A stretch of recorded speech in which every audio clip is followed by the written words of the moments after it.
Sure. Yeah. So I got embarrassed last night. I sent you the list of flies, and I don't have enough small hooks. This one was a little, so this is a size 2 sitting in the back. And this is kind of a little hybrid. As I was saying to the guys, first off, I'm building principles here. So you'd have to follow colors. I'm guessing off a hook. But what I'm trying to do is build you a fly which is going to run relatively shallow, kind of the 4 to 6 foot mark, and that will have lots of action, okay? And we'll talk about some tweaks to it along the way that you could vary it up so you can fish it. All my flies, you change the head and you can fish different depths, okay? So everything else can get done to start with. I saw a piece of rabbit coming off a hook then. Yeah, that was Delhi. That was Tony Dell. Okay, you tying, what were you tying? A slump buster? No, tying some little. Hang on. Oh, a little fur fly? Yeah, just a little fur fly. Size 14, size 12s. Yeah, bloody ripper, love them. All right, so hooking vise. I'm taking, and I'm down because we're in relatively short, we're looking at not, this weight isn't for sink rate, but I don't want to get too heavy. So I've got 025 on it. Normally on my streamers, I'm running 030 lead. Ooh. All right, I have to put my glasses on. I've been trying to do this without looking like I was older than I am. It's okay, Steve. You can join the club of those people that need reading glasses, mate. Yeah, I've been fighting it for years. I can still tie 18s. I can tie 18s on 5X. So I'm just putting 10 reps here and here on the back. As I said, this isn't for sink rate. This is for action, right? So how you get these, and I don't tell many people this, but how you get action on these flies is setting up, I'm trying to find the word, setting up a yin and yang between the front and the back section. So we're going to have a back section which is going to retain momentum with this weight and push forward against that hinge, right? So it's going to push and fold. And your next strip is going to pull it, okay? Okay. And that's going to contribute to the action. So we want to lock this off. And my nylon stretch is the one thing I think I've forgotten. I like the way nylon stretch holds it down, which is I've got in, if everyone's got the list of materials, I'm just going to use thread. Yeah, I use it. I sent that off to everyone, Steve, and in fact, at least one member was running off today, buying all their gear. God bless. Who was that? Sorry? John Spencer. No. Granny went off, and I'm trying to tie mine off. Geez, Steve, you're going to have to slow down, mate. I haven't got any fly tying gear in years.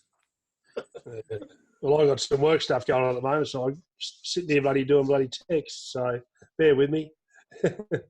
Yeah, I'm trying to tie mine as well, Steve, with you. All right, well, tie fast, you buggers. Oh, God, mate.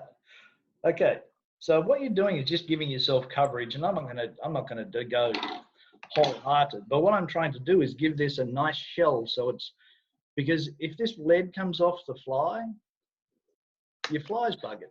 Okay, it's not going to work right. So I could give it a good coating. So do you use like, would you suggest using some glue on top of this? Like, can you not see what's going on in front of your little eyes there? Oh, sorry, I was tying mine off. I'm behind you, Steve. Okay, so this is the brand that I've graduated to. Love these UV glues. I'd hate to think how expensive they are in Australia, because these bottles are really expensive. And so are these lights. But if you can get one of these lights, there's no hell, it's the old story. There is no substitute for power, right? So this thing can probably... That'd be that one, Steve. Is that Oh, yeah. Nice. Good job. Go for the thin, though, buddy. Yeah. All right. So a nice, powerful light really helps. The small, cheap ones aren't much bloody good, to be perfectly honest. They'll get the job done in a pinch, but you're really going to step up your game by getting the big light, and that's what I did last year. And the bonus is you can recharge it. So, Steve, is this the rear hook or the front hook you're tying? This is the rear hook. You start at the back. Yep. Sorry, and I should have mentioned, I'm tying with... Oh, Steve, I've tied the front hook. Well, you just turn it around. It can be No, the that's same right. I'll thing. use this one. All right. Heck of bloody smart asses. I should have known dealing with a bunch of Australians. You got Tasmanian with the wrong head. Yeah, that's right. So I love these Gamakatsu hooks. There's a bunch of other good hook brands out there. This B10S is just a go-to. You know, it is super sharp. It's strong. There doesn't seem to be too many. I had another brand this year, and I had this customer stripping into a big fish. And I'll just tell this story while everyone's getting caught up. So he strips into a big fish, and the fish eats and swims towards us. And we're trying to get tight. And I'm strip, and comes unbuttoned. And we're buddies, and, you know, so I'm giving him a little bit of a hard time. And he's going, mate, that's just a terrible... He said that was one of... He said, I've got my leader back, but it must have been your bloody knot. And he lifted it in the boat, and I looked, and what I've actually got the photo of it. It's got the loop knot, right? So I tied the fly on with a loop knot, and the loop's still there. And I said to him, well, how did that happen? It's not my knot, mate. We've got my knot back. What had happened is somehow the eye of the hook had broken. He clipped on the motor, done something silly. That's the first time that one had happened to me. That was unlucky. Okay, I've caught up, Steve. There's lots and lots of ways to lose big fish. It's like when you're drunk first thing in the morning, you stand up and tread on your line as that brown trout disappears off the north end of Bronte. Oh, no, that was penstock, Steve. Yeah. So we're going to talk a little bit about feathers here. So we've got, and I put on the list, if you read that materials list, we've got schlappen, and I put, the other two things I put was, this is American rooster hackle, these saddles. And you can see these big, wide, webby feathers that no bugger uses. They're great. They're really good for what we do, right? The American rooster, I get a whole section of these, nice, big, wide feathers. Love these. But I couldn't find any in the right color, so I went and bought myself a bunch of schlappen for you guys. But you can also go, and schlappen's that big webby feather. Yeah. Right? Or you can use, if you want a different look, like this is a everyday rooster saddle, right? And you can see it's more translucent because you're getting more of the, it's not dry fly, but you're getting more, you know, barbs, less web. Okay. So if you tie that in the, oh, sorry, I missed the camera. If you tie that on the tail, you get a more translucent look, right? Which sometimes is a good thing. These are all up to you making these decisions. One reason why I've chosen schlappen for this fly is I want that tail to catch a bit of water. So again, help this back end of this fly move, right? And it's probably more important in the current when you're fishing this in rivers. I'll try and find. You know why this stuff's got This stuff's got very hard to get good schlappen. Better on those coats, but if you look at, oh yeah, so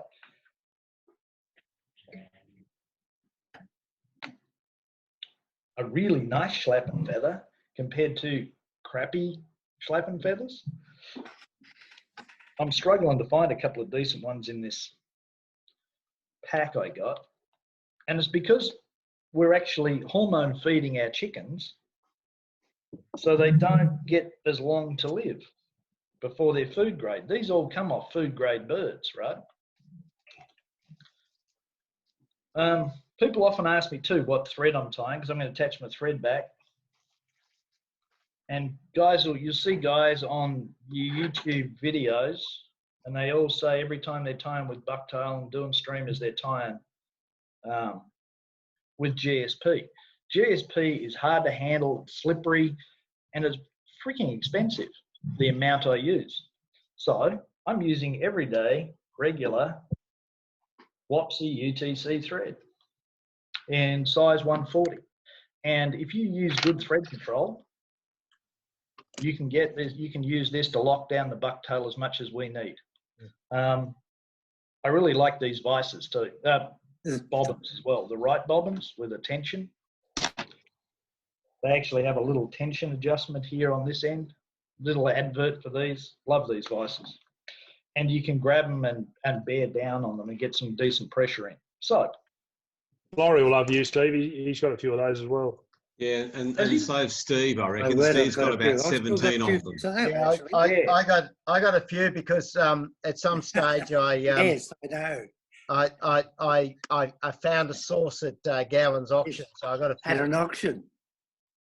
they're really good. You know, I met the guy at a show over here, and he walked up to me, and at the time I was using, what were the bobbins that AK Best used to recommend all the time in his books? Anyway, I forget the S&M bobbins. And the guy that owned the right bobbin came up to me and said, "You want to try one of these? You want to try one of these things?" And I said, "Nah, that's too fancy. You can't make a better bobbin. You know, it's simple. It's like a mousetrap. It's already been done." And I was wrong. Yeah. He handed me one, and I've been on it ever since. So, Steve. we're just going to put a little, yeah. Steve, that would have been Bill Merck. Nah, the guy that bought it off Bill Merck. Yep. What was his name? I just can't think of his name at the moment. It'd be very Yeah, up- no, I know who you're talking about. I never met the guy that originally designed it. How are you, that Laurie? Bill. You know, I'm feeling kind of humbled right now because, you know, you guys will get to hang out with him, but Laurie was one of my, oh my God, he's one of my heroes when I started fly fishing. Now he's watching me tie. God, I might not be able to, I'm getting all embarrassed. Mate, we all learn stuff, Steve. Don't you worry about that. Oh yeah, that's right. I learn stuff from everyone. All right, so just a little pile of crystal flash. I like putting it in the middle. It's going to separate out. There's all these flies with these tails. They're all, none of us invented this stuff. This is all Lefty's Deceiver, right? And being able to separate your tails a little bit, it just helps that action, the way it flows through the water.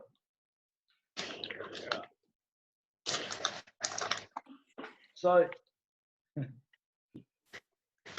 I'll get this tied in before I tell you the trick in case I screw it up.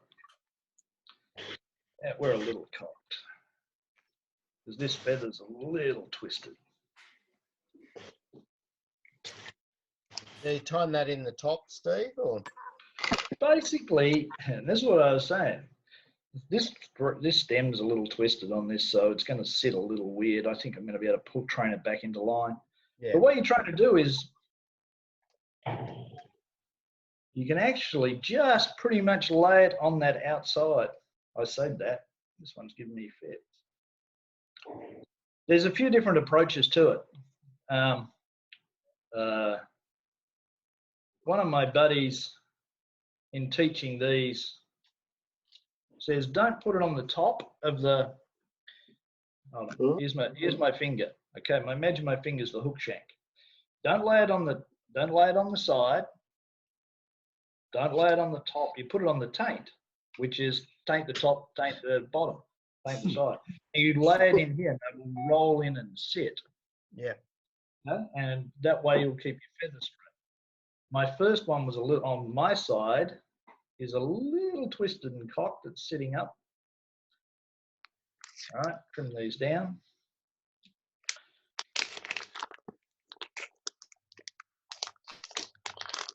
There. A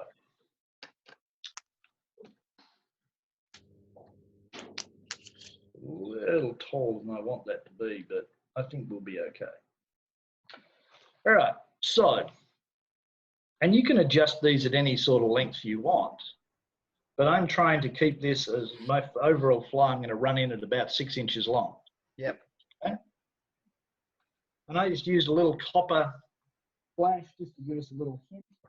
I mean, did you see that photo I was working from? No, I didn't The see color it. scheme? It was, that was just a golden galaxia. Golden Galaxia image from IFS. Yeah. Okay. So what it showed was, to me, was a lot of browny red at the back. And this is the next part we're going to get into. And basically this fly is going to be built from bucktail. You remember those deer swimming the river photos from earlier? Yeah. Right? Well, what they have is they've got they're called white-tailed deer because these are normally white. And, we have guys running around the country over here feeding them crayons to get these colors out.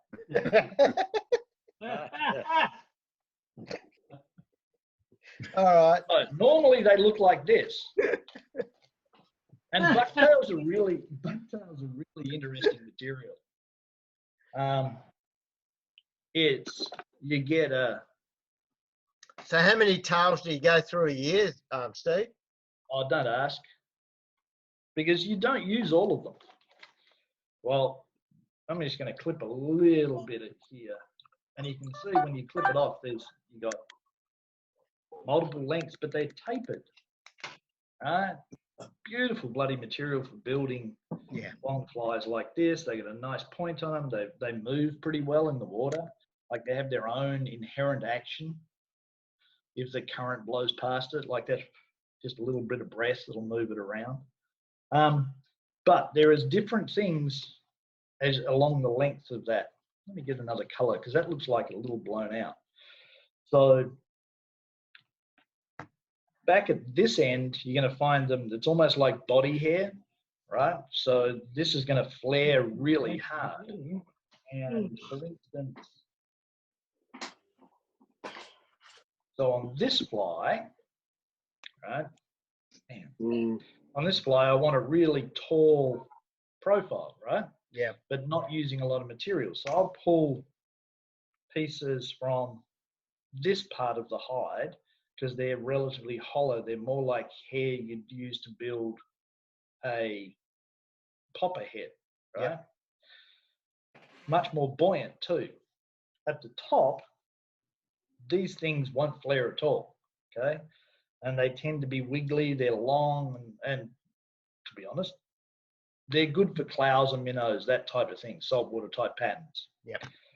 And then for most streamer patterns, most people's streamer patterns, there's a slot in the middle here that people say is a sweet spot. Me personally, I tie a lot of mine here because I want the tall profile. I use that hollow stuff, and to me, it gives you a lot of action. But the fly we're tying tonight, I'm going to tie more up out of this section because I don't want it to be big. The proportions of the fly I'm looking at is going to be relatively slender, okay? Yep. That's my theory anyway. I don't know. Because, guys, this is the other thing. Crescent was closed when I left Tassie. I never got to fish Crescent. Well, So I don't know what I'm bloody talking about. You guys are listening to an idiot. yeah, well, the Galaxia in Crescent are between, what is it, 6 to, between 3 and 8 inches long. So Yep. That's what I'm trying to target in this sort of length. we've just lost your video there. That's Steve. When we fished Sorel a couple of months ago, some of the Galaxia there were about 6 or 7 inches long. Huge things. There you go. All right. Steve, Am I we coming just- back here? Yeah, you're back now. Sorry. All right. Thank you. It's my fault. All right. So I'm just going to pluck a small amount here. Oh, my wife's going to kill me because I forgot a plastic bag. Bucktail goes freaking everywhere. All right. So there is always at the butt end, you trim it off the hide, trim it off nice and level, and there's always trash in here.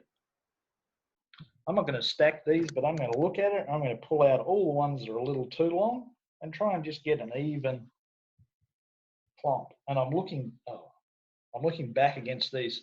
Sorry, I had to lift it up. I've got all these tying lights in here to try and make this screen look good. And I can't see squat if it's at certain angles. So I'm just going to put these, rotate the tips out and have them about just short. So my tips are about on that where the wing's starting to curve and the tail section, sorry, is starting to curve, and it's gone from being wider back into coming narrower. Yep. Don't ask me why. I could make up some stuff, but I'm just going to say that's how I do it. And it just seems to look pretty to the eye. All right. Trim off your clumps. This is all going to get buried, so don't worry too much. It's one of the things about tying these nice streamers. You know, if you're tying a size 14 red tag, there's not a lot of places to hide stuff.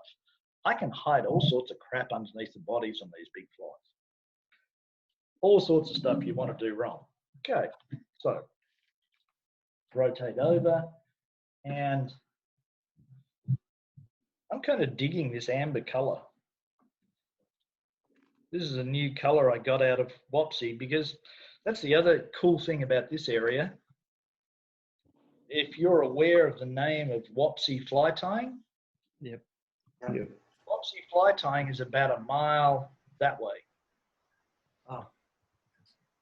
Right, so that's the world's biggest fly tying materials company, are based in Mountain Home. They moved to Mountain Home in the 90s.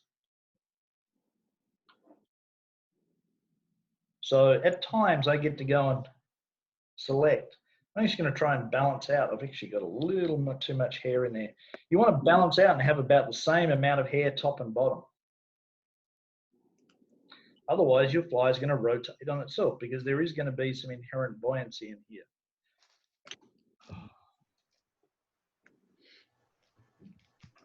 Can someone mute me so I can say a couple of bad words? You're allowed to swear. We had David Young on the other night, and he was swearing like a trooper. So you go for your life. I'll mute you for 3 seconds. I've lost you. Go on to the bottom. That's what I like to see. Give it a good suck. Yeah. Who needs bobbin threaders? All right.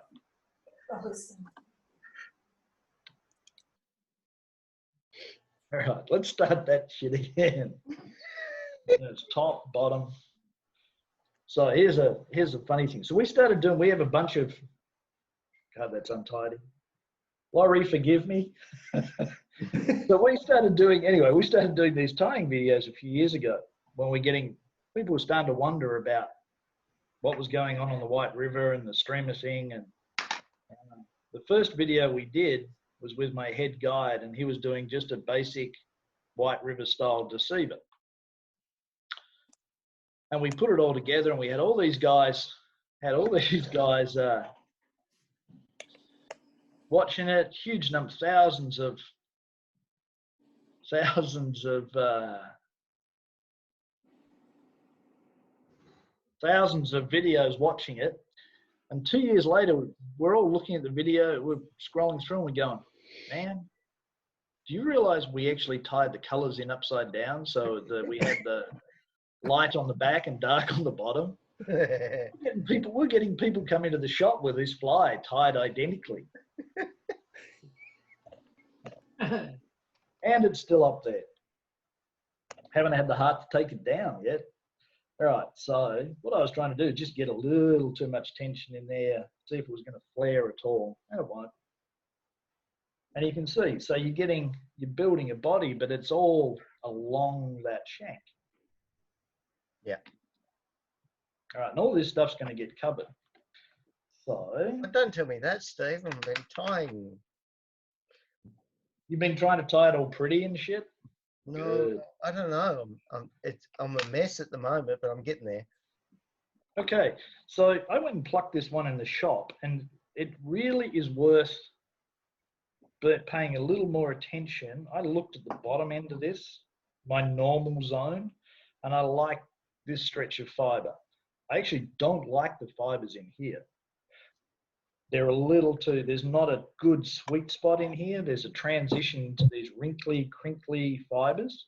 Whereas on this one, I've got better hair going all the way almost up to the tip. Be really careful, right? Do not buy a fly tying. I'm telling Laurie Matcham this. Do not buy fly tying materials unless you pull it out of the freaking bag and check it. This is a guy that lives in fly shops, okay? And I didn't check this one quite well enough because it's not quite got the hair that I want. What are you laughing at, Stinky? You're deferring to Laurie. That's just fantastic. 1 degree separation again. Yeah. Well, one of the first flies that I ever learned to tie well was one of Laurie's. And I actually wrote about it in Fly Life. I'd adapted it and brought it over here, and it was bloody good. That foam. My foam emerger. Yes. Yeah, Love that reasonable fly. fly. Love that fly. You're a legend, Laurie. Okay. No, the fly is not me. Remember me coming back and I've shown you this fly a few times, and you can see there's layers of colour. Yeah. Right in this. So you got to remember, the colour that's going to be on top goes in first. So I want to have a brown highlight, and you want to trim this long enough because you're going to be folding it back. So you want to come back to about here, and I'm just going to do this eye sweep rather than actually measuring, but measuring is always smarter, right? So I'm just going to advance my thread forward to about the point at which my tying point, and I want to leave enough space, not crowd the head, but I'm actually going to force this back with thread, reverse tie it, okay, here in a second. So a little closer, a little more flare in the stretch section. Not going to be too worrying about being too tidy, as I said. I just want to keep this body relatively even.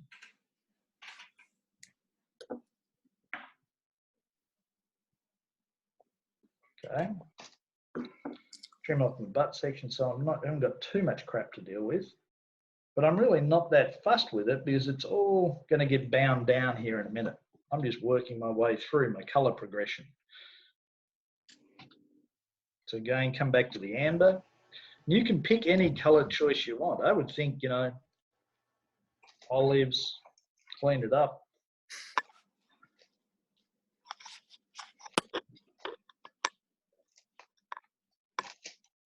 Hawthorn. Oh, God, don't tell me that. You're looking at a long-suffering Carlton supporter. Yay! And you continue to be so. And I resemble that remark too. Yeah. And you know the worst part is, so it's real hard to get AFL over here, even with streaming. They've got it's expensive. Not on at the moment. Well, it's expensive, you know. If I have, for the amount of time I get to watch games, and I love watching games live. I hate replay. And I can't stay up late enough to get them. So it's kind of not worth getting the AFL. So I had to pick up a sport over here. So I picked up American football. And it was classic. It's classic. So I'd grown up around football clubs at home. And they get in this, the local college football team, the Arkansas Razorbacks, because there's no professional sport in Arkansas. They get a coach in. He's going great. He's got him number 3 in the country, right? And at a time that the teams he's playing locally are equally as good, like top level national teams. It's great. We're in fantastic. We come in April Fool's Day. I go to a fly fishing event in the town Fayetteville where the team's based, and we hear that he's actually the coach has been bonking one of his staff members, female staff members, who is not his wife, and he's had a crash on a motorbike rolling around the hills on his Harley Davidson, and it's now blown up, and he gets fired, and I don't think we've had a winning season since. In fact, the last 2 years, they've only won a couple of games. So I've got Carlton on one hand, and I've got the freaking Razorbacks. I think it's my curse. Sounds like the NFL. So you have no disadvantage much with the bloody shutdown. And it's good to see red and black on your base. Oh, yeah. You talking Essendon? Bombers. Or are you just saying Renzetti? Oh, Bombers. Oh, Bombers. Hey, has anyone drug tested him? You want anything performance enhancing? Yes, I am actually, Steve. Really? Nice. You're better off than I am. Oh. So, the one thing you can't get in bucktail is good. You're not on that little blooper, are you, Laurie?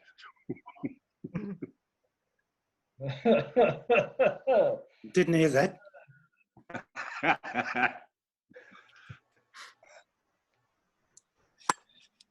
I think Mr. Irbanks was being a little bit clever. Colour in the back end here.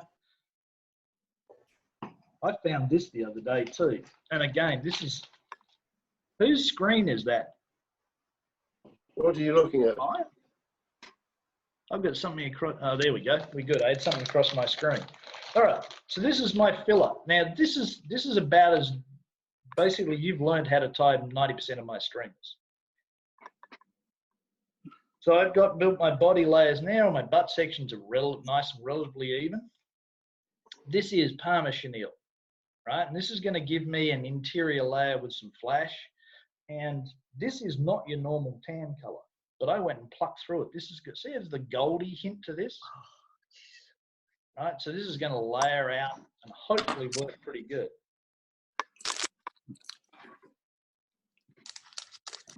You're going to have to get some of the stuff that Aspro likes. What's that? Some of his Fritz pattern stuff. Yeah, now, you boys are going to remind me what the name of that Jello stuff is. I got to tie some Daphnia flies. So I'm just tying this in at the point, palmer it forward. Don't get too close together, especially with some of these materials. You can have a lot of water catching weight. We're trying to get it to shed. We want it to shed water, not to hold water. Or else you won't want to lift it out and cast it. So nice open turns. If I want to get fancy, I can actually whip finish this off here so it's not going to fall apart. Because the one thing about tying these flies, they take a while to tie, so you don't want to screw them up, right? You don't want them falling apart in the first thing. All right, so we actually had these guys turning these things out. It's a little deer hair packer. You can actually use a pen. because it's fly fishing. You can have something pretty like this for $40 US, or you can take a big pen barrel and do the same thing. They're great.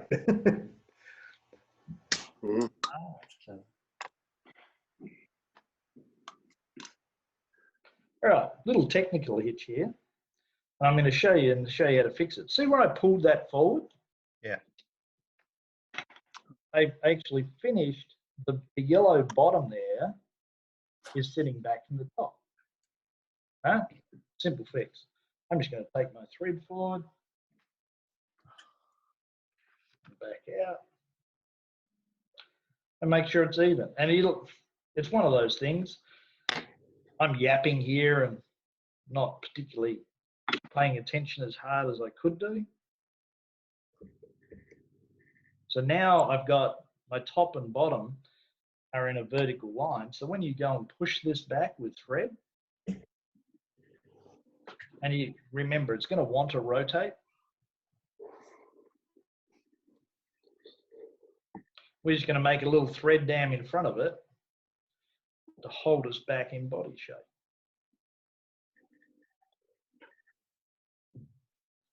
And you really see how the small clumps of deer hair that I'm using keeps this fly light, even though it's actually going to be way bigger than a lot of other things in your box.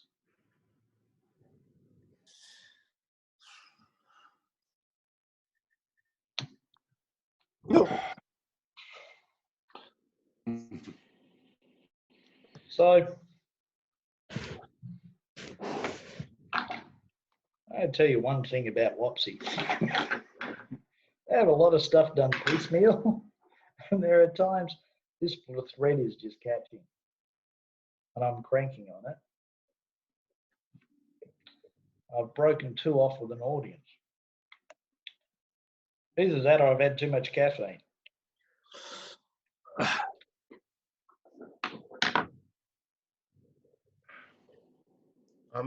I made a rookie mistake, Steve.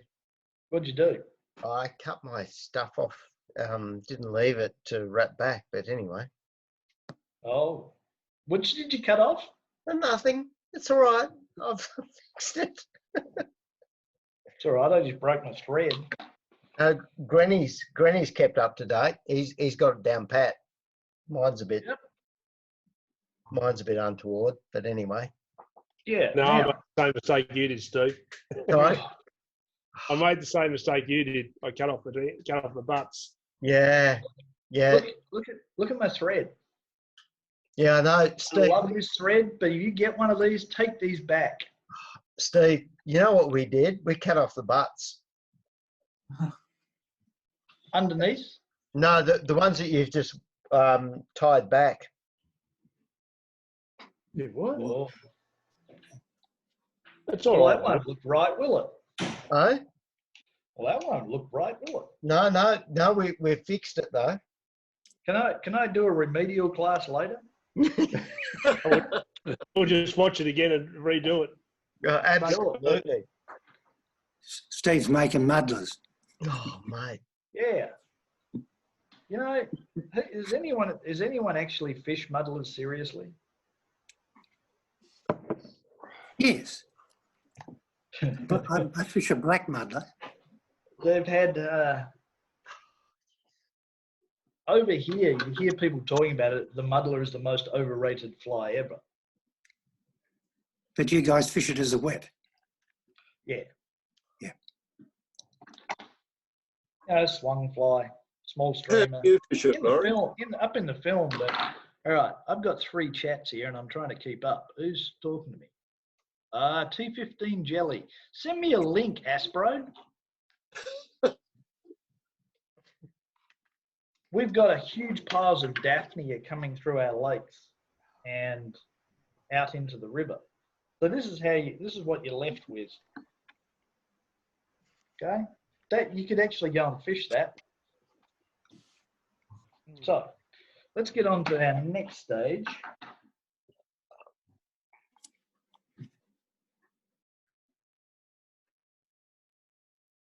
Oh, no one. Here, I'm going to hide this out of the camera, so I've got another mistake here. Right. We're just doing brilliantly at this early hour of the morning. Well, I've done mine, Steve. Mine's there. How's that looking? Yeah, sure, if you don't ignore the head. Okay, so I'm just going to glue this off. I'm just going to glue this off quickly because I don't want this. Again, it's like I don't want this stuff falling apart. This is half your fly. If your fly gets, yes, Aspro, I can see that. I can see the message. Send me a link, buddy. I want to buy some.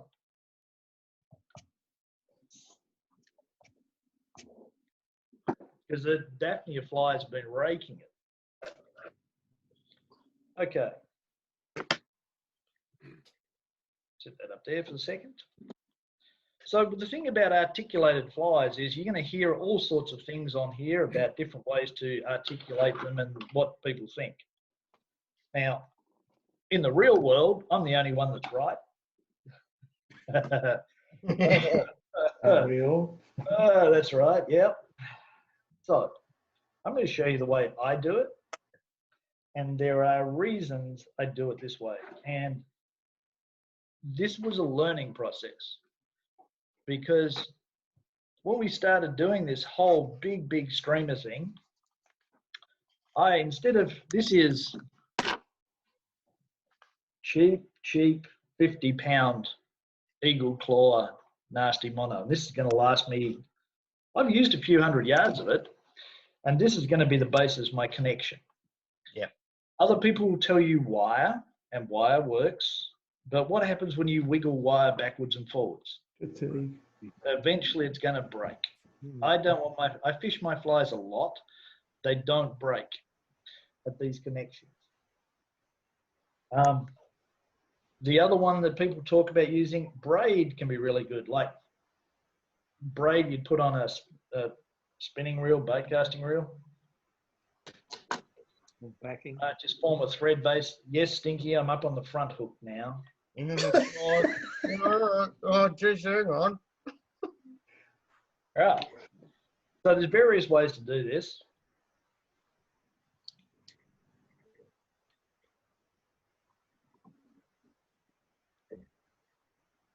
And because this is so cheap, I waste a lot of this stuff.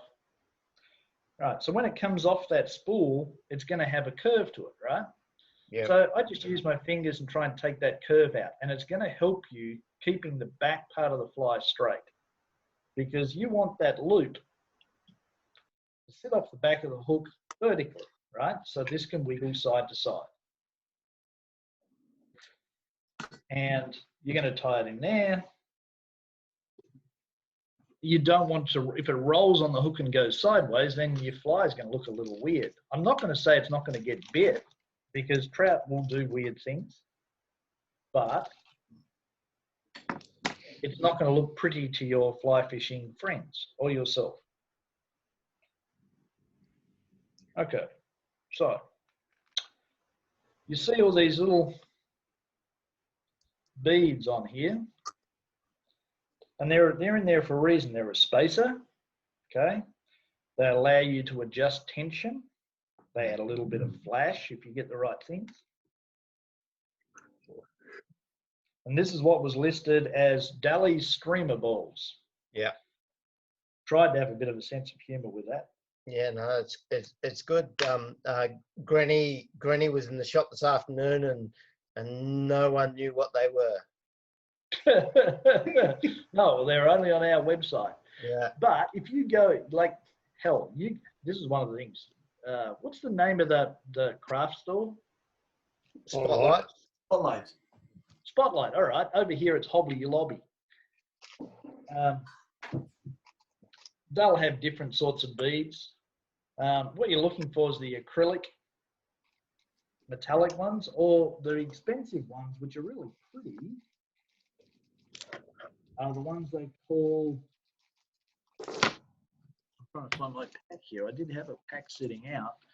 They call wonder beads or wonder balls, miracle beads. They look like they've got a bit of a glow to them. They're kind of pretty. So they're available on your website, Charlie? Yeah, everything's available on my website, including me. I'll do all sorts of dubious services for money. Yeah, but we have to get over there. The problem is that we've just lost Virgin recently, so I don't know. It might be a while before we get over there again, Steve. Yeah, I haven't seen a Virgin in years either.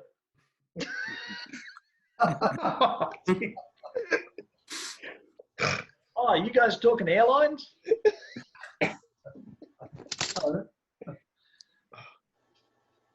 Yeah. So back to the fly tying. I think I shut everyone. You did. The AFL used Virgin. Hey, my wife can probably say that more appropriately than me anyway. Okay. The poor woman, she has a sense of humour, God bless her.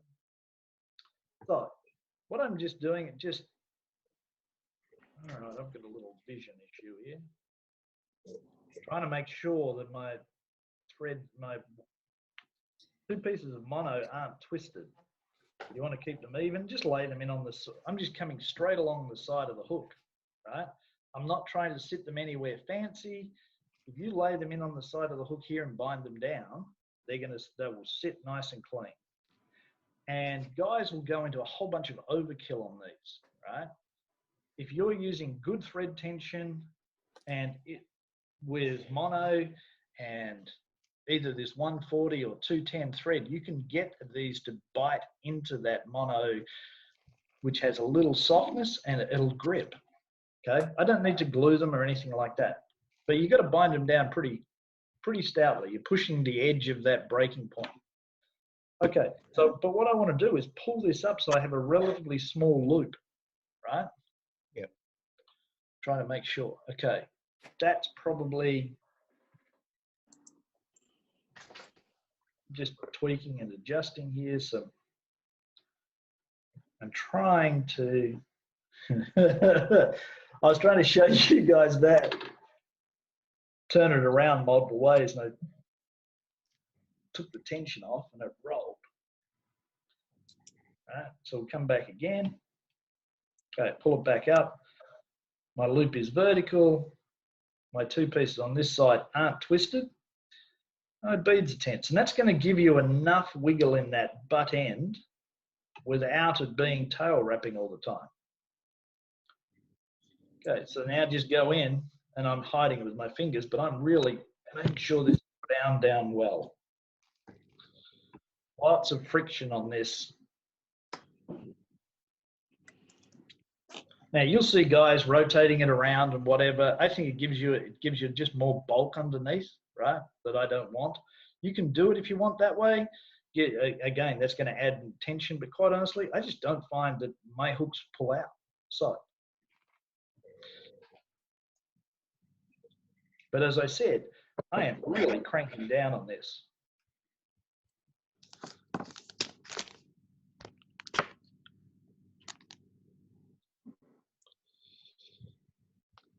Don't come past the bend. Just leave it sitting out. All this is going to get hidden, right? Everything back here is going to be hidden.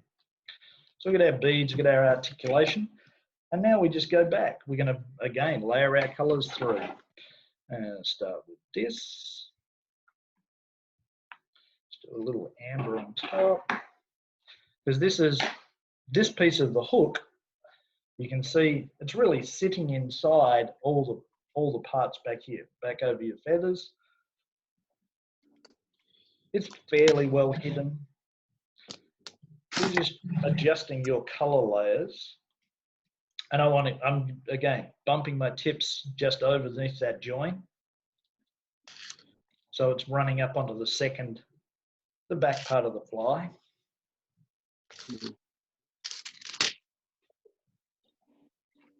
Bang, bang, bang.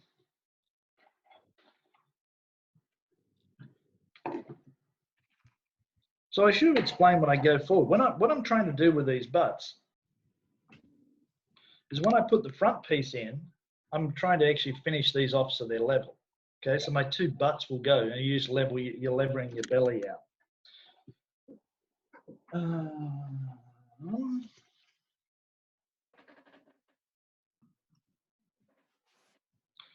And if I'm looking at this fly in hindsight, from those photos, I wanted a kind of a goldy in the middle. I'd probably change this and just run, instead of this yellow, and I'll leave this to you guys, instead of this yellow, I'd probably run maybe still a little more white or maybe a cream in there, maybe not something quite so bright yellow. I find there are times you want to exaggerate color. Like I'll tie, for our rainbows here, I'll actually tie a lot of chartreuse over white instead of necessarily a dark green. And then the right sort of watercolor, you'll get them come hunting. Okay, same sort of thing. You can add a little more flash in here. I haven't overdone the flash in this one. You know, putting in golds and coppers, really relying on action in this. But if I was to, where's that flash though? I use a whole bunch of lateral scale flash in a lot of my bigger patterns. I love the way it looks. All right, so There's get up to the silence start. here, there's a bit of silence here because we're trying to keep up. Sorry, I do this a lot, so I try and spin these things out fast.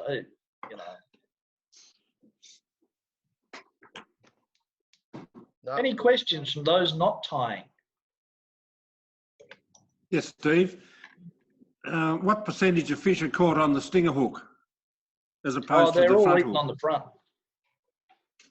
I would say rare.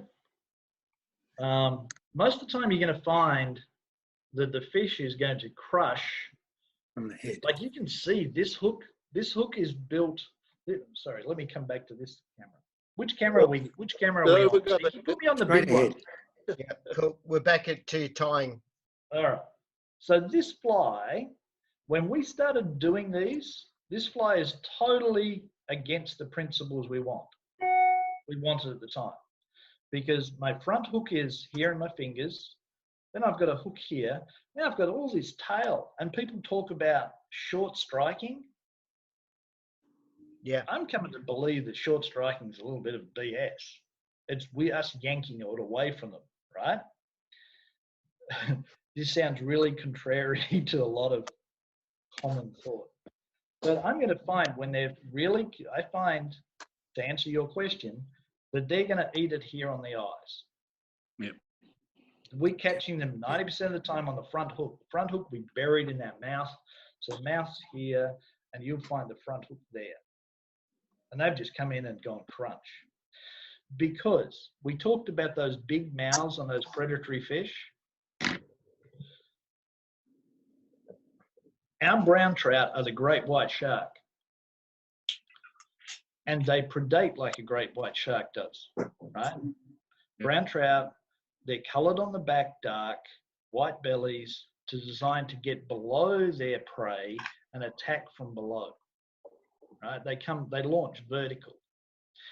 And like we're finding our fish on these rivers, like if you were going to go and float the Derwent, you're casting your fly up into that shallow water along the bank and then stripping it out into the deep water. Okay, just like you've seen the seal footage from South Africa. So that little baby seal swims out over the deep water. Oh, look at me, I'm fun out here. And then they get blasted from below and eaten. Now, what we find in the marks on our fish is that they will be hit amidships in that soft belly, right? So that if you're releasing a fish, what do they tell you? Don't squeeze them in the middle. What our brown trout do is they crush them over that soft underbelly and gives them massive internal injuries. And then they expire. And you'll find that a lot of times when fishing for our fish, they'll come in and hit it and drop it and then circle back and wait for it to die. In the same way, a great white shark or say a mako shark will come and take the tail off their prey, disable them, have them bleeding out. They're doing the same. It's just internal injuries. And that's why that monster mouth we get and it's super hard, it's super bony. On our big white river brown trout, that's what they use to predate. It's not a teeth thing, it is a crush. And I've tried to find the science. Like I did a lot of research on this 2 winters ago for a project and for some programs I did, trying to look at the science of how brown trout act as a predator when they're eating like that. Because we see them all the time sitting in the current, picking off stuff coming past. They look kind of lazy, right? But when you're playing this game and feeding them things they're going to attack and predate on, you see a different type of fish. You see a fish which is a killer. And I was looking at all the science. How do they detect their prey? How fast do they move? And you can't find a lot of this information. You can find more information about a bloody great white than you can a brown trout. Yeah. How much? It's crazy when you think that how close the relationship is to that. But it's where the money goes. So, you know, brown trout, their mouths are built to kill things.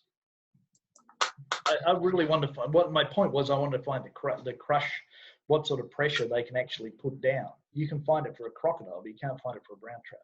Yeah. So to come back to their original point, they attack over the eyes and they attack to the soft part of the torso. Yep. Bit like kingfish in New Zealand. Yeah, a lot of these fish species predate the same way.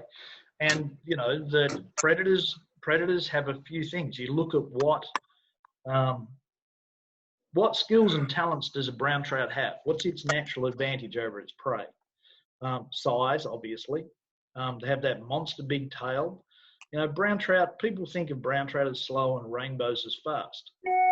Brown trout can hit 24 mile an hour. And if you've ever spooked one out of the shallows or hooked one, you've hooked a tailing fish in the shallows, you know how fast they can accelerate and move. But they use that big tail to predate, and particularly when we're looking for ambush fish, look in that roiled current. Look in the places where the little fish can't swim as well, because they've got the little wiggly tail and they can't move very fast.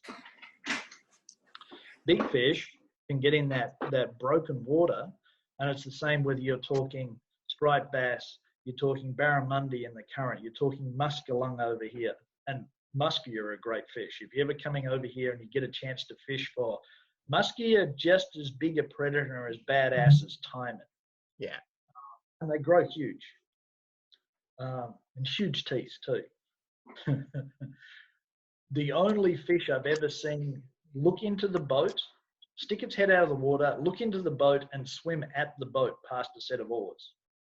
And we had a 30-inch fish do this to us. It's a baby as a muskellunge. But it was looking in the fish and looking us in the eye and going, I think I can take you.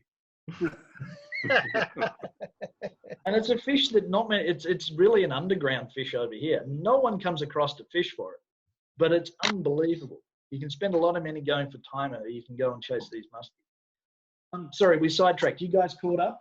Yep. I'm with you, but very poorly, but we're with you. All right. Hey, it all comes down to practice, and I've done these a few times. So we're building now. We've done the back end of our fly. Yep. And you could attach in, I could have attached this in. Hey, look, this is the beauty of tying big streamers. You can't do this stuff on a little dry fly, you know, on a size 16 spinner. I can just take my thread back, come forward, you know. Hell, no one knows. It's all buried and it's not going to change that fly. I just added that out body flash material in cover. But where I want, because I really want to talk about this front end. All right, so we're going to start building it. And what you start thinking of is, what head do you want to build on? Because this fly could be run in 3 ways. We could go, sorry guys. Shit. Okay. So what I'm going to do is do an optic head, which is this, using a set of eyes, and it's relatively short and creates a lot of action. Okay. and you make this out of UV glue. Yep. If I want to have crazier action and a shallow runner, this is a foam head. And what if I'm going to put this foam head on here, I can put it on the same fly and I can tuck that on there. But what I'm going to do is not take my bucktail as far forward. Or I could put a heavy baitfish style head on it. I could put a set of light eyes in here. I could put a deer hair head on it. But it's all going to adjust. All you're doing is adjusting where you're putting these materials on the fly. And by learning one of these style of flies and how you put that head on, now you can fish all the way through that water column. Do you want to fish at the surface or just under the surface with lots of side-to-side action? Or do you want to fish deep, a little further down, get down to that 4, 5, 6 foot mark on a sinking line? Okay, they'll have lots of side-to-side action. Then I'd put an optic eye on.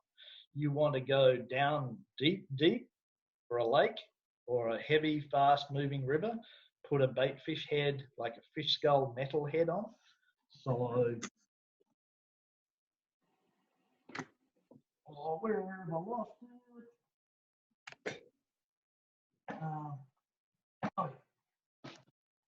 Okay, so here's our baitfish skull head. Yep.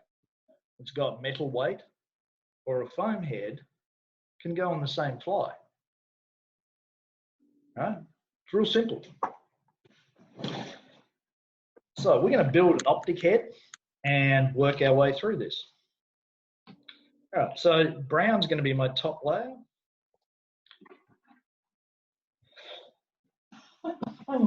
Oh, must be Corona setting in.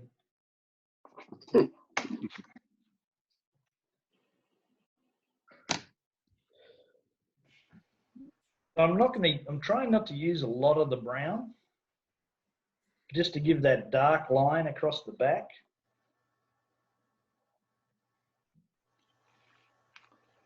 And again, just picking your tie-in point is the trick here, because we're going to be forcing it back with a thread again, so you can come fairly close to the eye. A couple of turns and then just wrap down.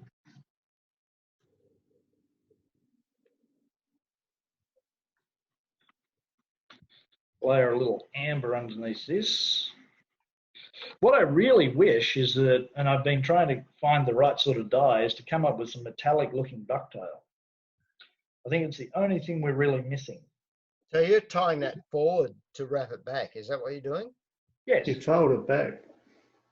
Sorry, I bounced too far on this. I forget you guys aren't as far across as a lot of Americans. But yeah, you're folding it back because, right, I've tied it forward with my tips pointing forward. Yeah. Now I'm going to pull it back to here so that these are going to wrap back almost to the way onto that second part of the hook. Yeah, got it. Right? Now, the other thing too is, because I'm using multicolors,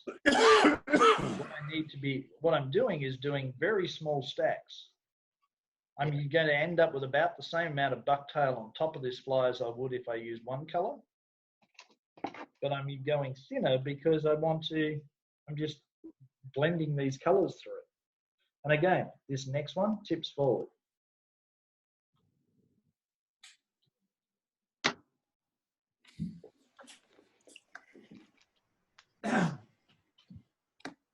And you got to forgive me, I'm still half awake. Half asleep. Or that too. It must be 6:30 now, isn't it? I know. I can't see a time on here. Have I been going that long? I was told I wasn't allowed to go very long. You guys might get bored. Mate, you've lost very few so far. We're all with you so far. That can come to a short end, so get on with it, Dally. No. Right. Some of us are struggling to get our act together, but we're getting there. Okay, well, the other thing is I sent those links through last night. You got that email? Yeah. We have videos of this stuff. The different style. We've got, I think, like 40 videos of different styles of streamers. I was watching some of those the other day. Yeah. And there's all different things, and how they work is, like, once you get into this stuff, it is addictive, because I'm a dry fly guy by heart, right? I love seeing that eat.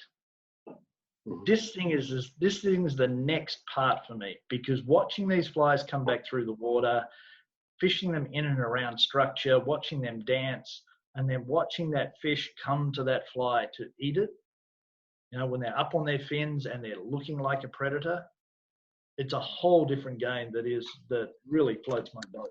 Yeah. And you just get to see another side of brown trout. So, is our deer material similar to the bucktail? I think you guys get bucktails from the US. Yeah. Yeah. Now, deer body hair, yeah, he's got one in his hand.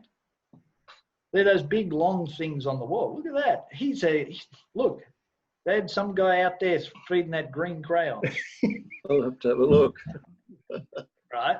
So there's different types. Now, you don't use deer belly hair, any of those little square patches. What you need for these are these big, long bucktails. And go through, and as I said before, go through and pick out the ones with nice, lots of nice straight hair. Crinkly hair, no good. All right, so I look like I'm out of sequence on this, right? Because I've got all these other colors and now I'm throwing in white. But the picture I saw, it had You cabinet. Excuse me? I'm going to need a new cabinet to put all this new material in. Oh yeah, I can show you mine. I've got tubs of these bucktails.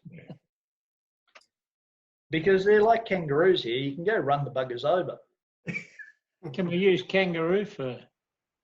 It's a bit short. Bit short, Smithy. Yeah. You can get synthetics that'll do the job, but they don't have the flow in the water. Unless you can find an Angora kangaroo. That synthetic bucktail, Laurie just mentioned, there's a company that produces Flyman Fishing Co. that I'm kind of associated with. They actually do produce a synthetic bucktail, but it's more like the properties are more like the stuff at the tip, right? And that it becomes very toothbrushy, and they will get bit. They give you profile, but they don't have the same sort of sexy flow that natural bucktail has. So anyway, what I was saying is that this looks to be out of sequence to be throwing in this white belly, but the photo I saw of that Galaxid looked really pale, white or cream under the front part of the belly. So, and this is just getting fancy, but it's basically showing you that you don't have to get stuck with just plain light over dark, because fish aren't just light over dark. There's more things you can do. And it's one thing I've been having fun with, playing with adapting color. You start looking at, and I've been doing it for the last couple of winters, is looking at the colors of jerkbaits, you know, Rapalas, stuff like that. And some of the modern stuff that they're doing with color is really interesting.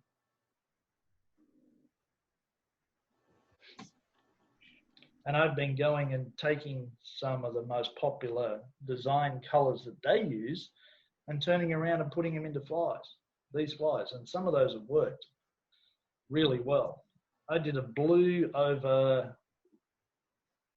silver over orange, which is one of the hot colors for most of the freshwater species in a jerkbait over here, but you'd never see it in a fly. So I went and tied it in the fly. Bloody got hammered, saved me a couple of days. Okay, back to the tool. We've got all our tips pointing forward. I'm going to push it back. So you tied that chenille, that Fritz sort of stuff forward? Yep, just wrapped it forward, and I'm just palmering it. It's a little hard to see. Yeah. Is that a better angle? Yeah. You can, if I get away from it, I'm just palmering it along the shank so it sits nice and high. But big open wraps, like I'm probably putting almost 1/4 to 1/2 centimeter between my wraps. Yeah. Because it's there for filler and flash on the inside. It's not building bulk. It's not holding anything in place. All right. And I've just got my thread sitting there.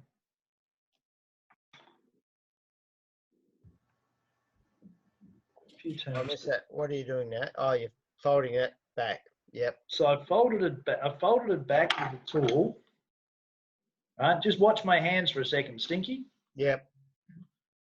And just slide your fingers over the top, because what you want to do is hold it in place. Okay.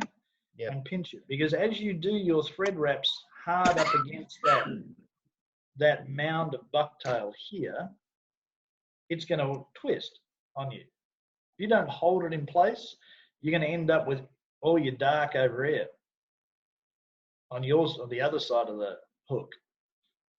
And that's why I like rotaries, because you can always rotate it and see. Make sure you're in good shape. And don't worry, look, okay, so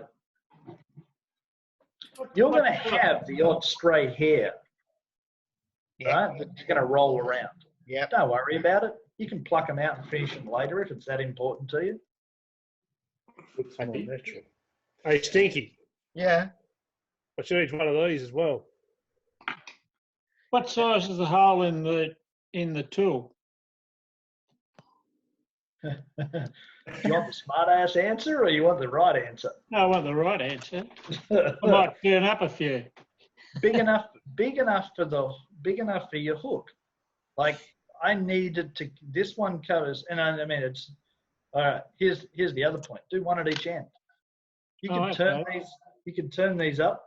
The important part is I like a little taper on here, better than this one. Allows the thread to slide off. Yeah, you can throw a hard pitch in there if you're packing tight deer hair heads. So you have about 5 or 6 of them. I just used a 223 shell to push it back. You can, yeah, exactly. You can. Can I have mine in there's you various and ones please? made. The thing about this one that I really like is it's got the stopper for your thumb, because do you know how many times I've driven my son up there, pushing these back straight onto that hook point and bleed? Health and safety. Yeah. Yeah, I'll turn a few hundred up for the club. That'd be good. Well, the company that made these, they've gone kaput. So climb up out.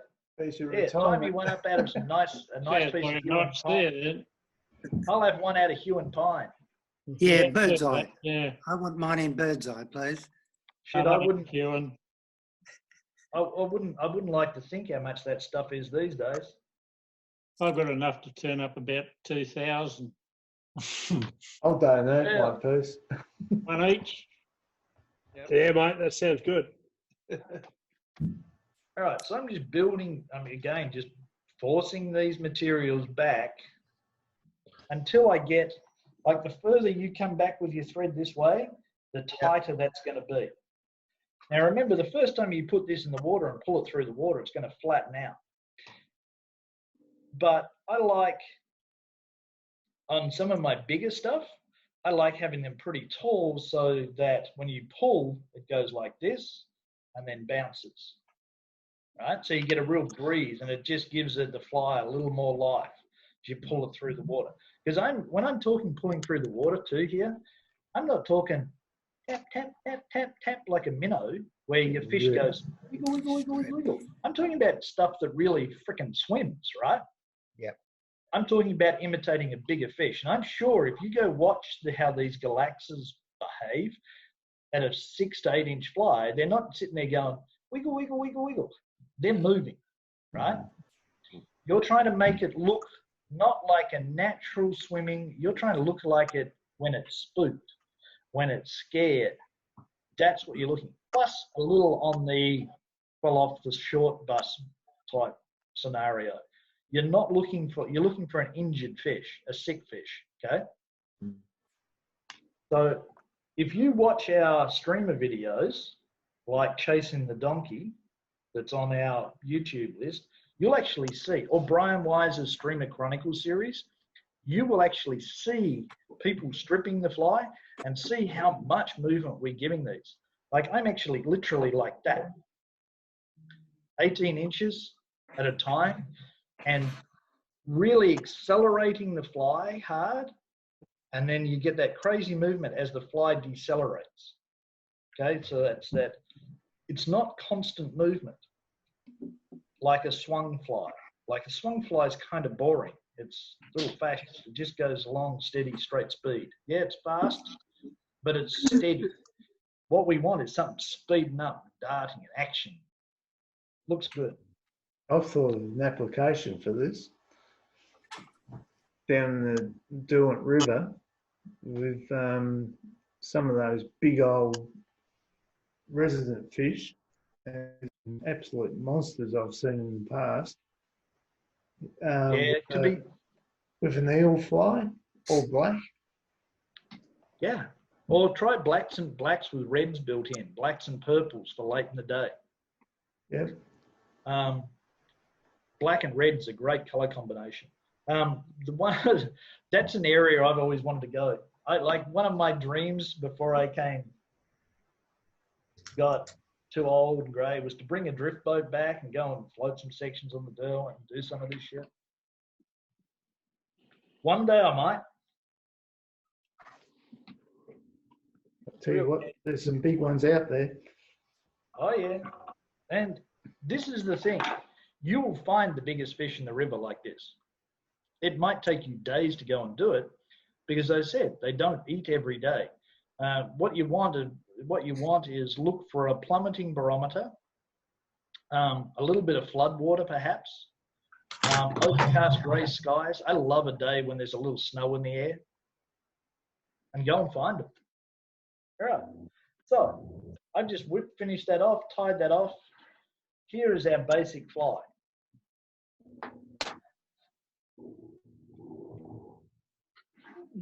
I wish the focus was better on this. Is it a little out of focus for you guys? Yeah. No, it's fine. Good. Too bad. I'm throwing it up on a big screen here in front of me. So, these optic heads, you see a lot of streamers in this country and elsewhere where your average tyer will take his fly, build the head, and put the eye back here. Oh, I left it on that finger. Sit there for me temporarily. Oh shit, that looks fine. We all agree that looks good. Yeah. This head is putting the fly in the wrong place, but it makes the eye prominent, and it moves water around the head, which in some conversations we've had with some lure designers, that is, well, I should be truthful. Let me give you the whole story. It was Blaine Chocolate spent a lot of time talking to lure designers, and I've spent a lot of time talking with Blaine Chocolate about fly design.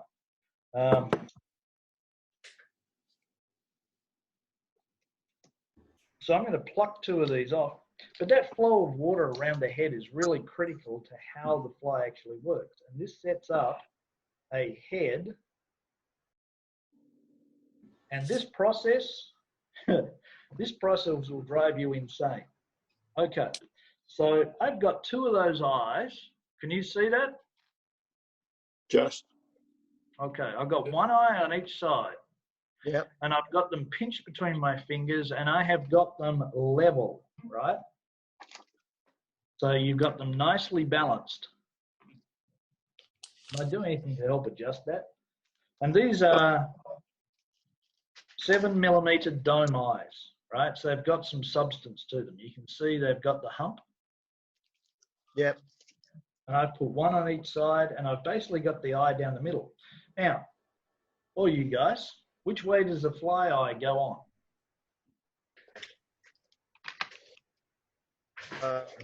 You see the pupil is a particular shape. Which side goes to the front? The pointy end of the pupil or the fat end? The fat end, because it's like a U backwards. Nope. Seriously, go and have a look at your fish photos. The pointy end goes forward. And I was like you. I had the same thing. And I was sitting here at a vice one day going, man, which end do I tie these around? And fucking same, isn't it? Had to go and have a look. So this is the bit that's going to be a little hard to see. And the thing is, it's like tying with fly tying materials. Less is more. Build up a little bit at a time. And I'm going to try and do this without screwing this up, because it's super easy to screw it up. Someone cursing already? Don't get ahead of me. Don't get ahead of me. Oh, got you in trouble last time, Stinky. Right, so you just go and do a couple of drips in between these. Don't let go.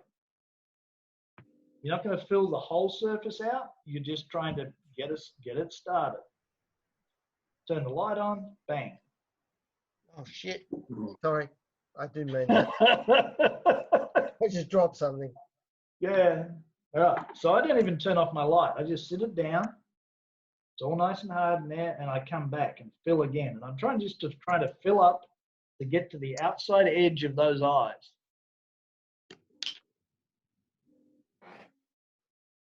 And what you'll find is it'll be a concave in there, right? You are way better off having the light super close too, by the way. But if you watch my little dish in there, right? And now I'll just fill out a little more. I'm not going to do it the whole way, but I've got these in a solid position right now. Now I'm going to come to the the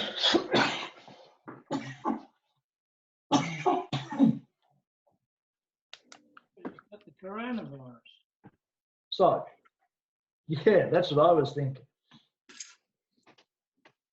I'm still not used to Northern Hemisphere pollen. Right, so I'm now coming back to my underside and just filling it back out, trying not to go into the hook eye.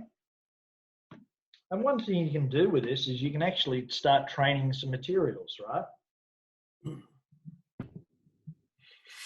As you're building these layers, if it sits in a little high, you can adjust it. Okay. It's starting to get nice and solid on there. And you can see I've probably left this a bit taller than I want it to be for a Galaxia, to be honest. I slid into my own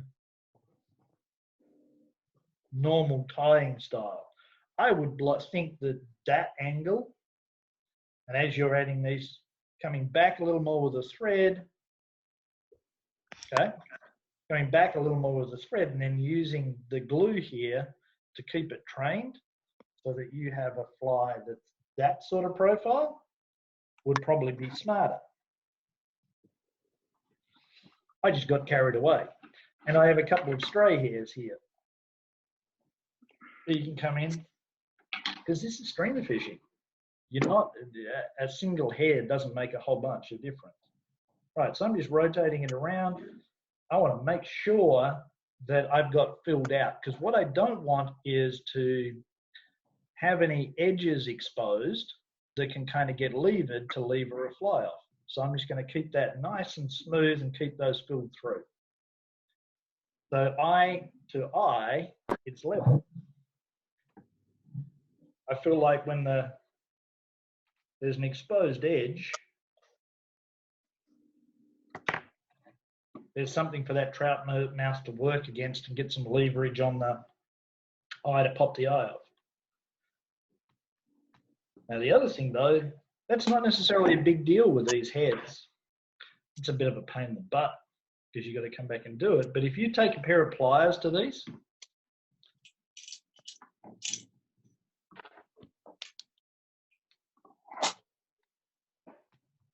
as per, okay, this fly, you can see, it's actually come away on both sides. If I take a pair of pliers and give that a squeeze, this is the same balloon UV glue. I just peeled all that off. Now I've got a fresh thread wrap. A little more. And I go and stick glue another set of eyes on. And the rest of this fly, which took you 20 minutes to tie, is now back and surfaceable, okay? So it's a nice way of working.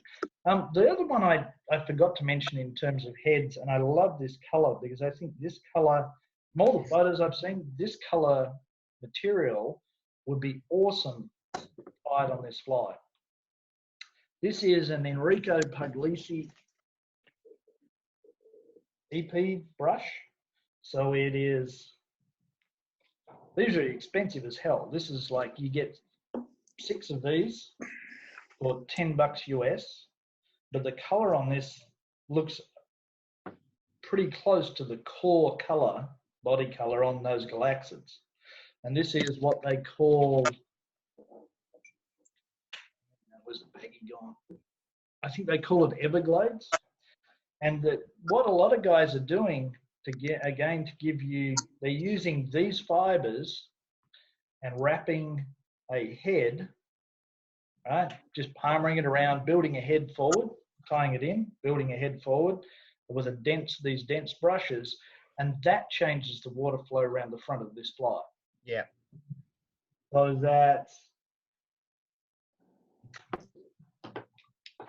what you end up with, and this is Russ's pattern, but you've got bucktail and peacock here, and this on the front is a couple of turns of a brush like this,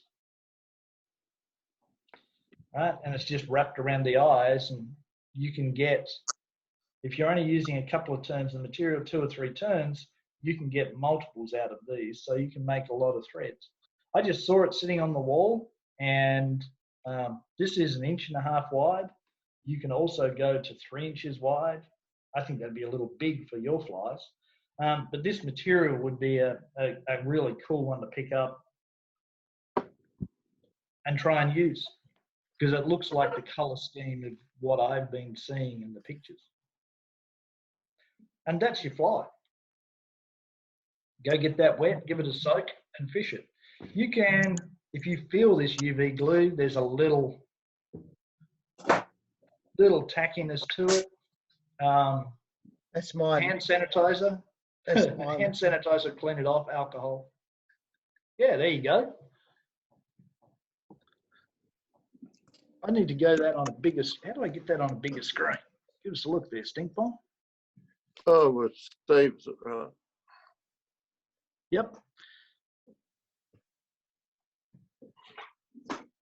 Yeah, it's fairly irregular, but it's looks a bit feral. But that's part of the thing with these, right? I think you better give that to Danny. I think it's had an epileptic fit. Once it's been eaten, and it's surprising what will get eaten. Like with most flies, I can't tell you. You work in a fly shop, and you'll hear guys coming into the shop of the day, and one guy will come in and he'll tell you, man, this is all they're eating.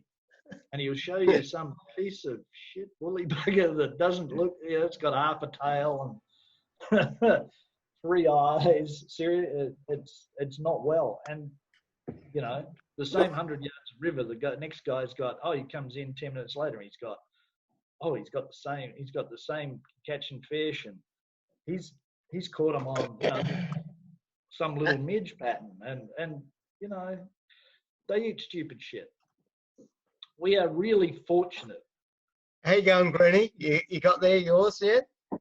Oh, yeah, I'm just working on the head a bit. Hang on, give me a minute. Mine was fairly ugly representation. Well, I'm hoping yours is slightly better than mine. Well, I didn't have any of the, no, it's nowhere near, but I didn't have the colours that Steve had, so I've gone the traditional orange and black. Yep. I'll get you in And front you of know, seriously, I pulled colours that I thought. But yeah, there you go. Oh, Mate, yeah, take that's it, nice. take it back a little bit. Yep, like tail, profile. We've flared them all. You guys have followed me a little bit. That we've flared it all, and they will compress in water as it gets wet. But I'm thinking a little longer and slender. You know what I mean? This is my first go at tying this type of fly, so Absolutely. No, I know. I'm just going. Yeah. These are the ways we can get them to make them get more imitative, because you guys are following what I'm doing, and I'm falling back into my natural style as to what I tie for my water, not for your water. Right? Yeah. Because what we're ending up here is giving you guys a basis to go and create some shit. You know, go and make some stuff that looks and is going to fish in your water. And think about action, think about color, and really for you guys in a lake where you don't have that sideways current keeping them suspended, go and think about depth, how much weight you're getting in these, and a minimal amount of materials. No, it's a good concept, and I think it'll work all right in Crescent. Well, I've actually sent some flies to Tassie in the past. We had some buoyant-headed stuff that was gone off to Tasmania. I sent about a dozen. I had a guy call me up and send me a dozen streamers in that range. Some of the colours, knowing now, I would have probably changed the colours a little bit, but what we sent. Steve, I haven't seen any big fish come back. Yeah. Down at in the Huon River after the floods, they like to fish a good old flathead pattern called a sandy. And it's very much like you were showing the pictures. And they fish that down into the low currents on flooded river to get these massive trout coming up under the bridge there. Yeah. Well, the other one I've heard of is, I remember Wolfie. Remember Brett Wolf? Yeah. I remember Wolfie telling me about them eating lampreys. Yep. Right before the river comes open. You know this dirty little secret? The sea lampreys come in on a spawning run, and that's exactly my thought. Well, we have river lampreys, the chestnut lamprey here, and I've been looking for them because they're like the sea lampreys. They're kind of solitary, and they come together in a spawning congregation, and the brown trout come and feed on them. I've got lots of browns and gingers type colours, and to tie a long slender pattern. And yes, they really like those too. There's lots of opportunities to go out and do this. And don't forget, big brown trout eat their own kind. They will eat anything that is in that water and moving. They'll eat their own young. They'll eat small rainbows. They'll eat minnows. Yes, I know it's not a popular concept, but they will eat the galaxy, as we know. Anything's on the menu. For sure. Would have been good there, Lake Peter, too. Yep. Well, you can also use these articulation methods. And has the game changer type stuff come over that way? Yeah, game changer flies? Yep. Okay, game changer type stuff with the multi-shanks, I've found work really well when you strip them fast. Now, Will, you still tweaking that? Yeah. Sometimes you just got to stop. Because you know what I do? I end up putting too much shit on there then. Yeah, I think that's done now. Yeah, it looks fine. You just want to get a smooth, clean head around it. And don't worry if your eyes aren't straight. If they're kicked in a bit, sometimes that's really good. Right? Or even if they're a little skew, it's like the same principle for the old booby fly. You don't want your two balls on each side to be the same one. You get a more erratic action. Yeah. You know, these things can come and help. But the game changers work really well on a fast strip, like double-handed, and it's wiggling through the water like that. They're a good pattern. These flies I was talking about, I'm pinching one of those game changer shanks, hanging it out the back and mounting my tail off the back. And this fly has been really good one for me this winter. So it's basically everything we did, except not tying the tail and not tying the weight. This one swims without the weight on the rear hook and having this little fine tail out here. You can build a really big fly with very easy to cast like that. Any other questions, gentlemen? I've kept you a long time. That's been good. I got to say, Steve, this has been it's been phenomenal that we've kept some of us old buggers up awake for so long. So we're still at over 20 participants. So I mean, apparently you guys don't have much to do tonight.